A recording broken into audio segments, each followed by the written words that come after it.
Основні напрямки лікування – це корекція гіпоксії, гіповолемії і коагулопатії.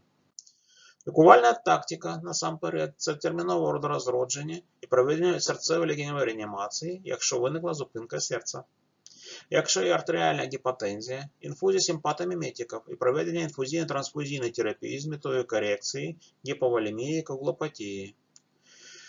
З метою лікування гіпоксії проведена інсуфляція кисню або інтубація трахеї, початок штучної вентиляції легень 100% киснем з позитивним тиском в кінці видоху до 5 см водного стовпчика. Внутрішньовенне введення преднізолону в дозі 420-480 мг. Також преднізолон треба повторити через 20 хвилин в дозі 180-240 мг.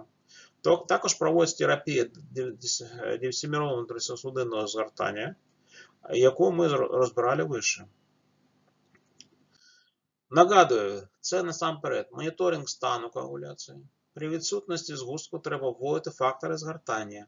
В випадку емболії також можна бути проведено інгібітори протеаз. При переактивації плазмінової системи треба вводити транексамову кислоту в терапевтичних дозах. Дякую за увагу.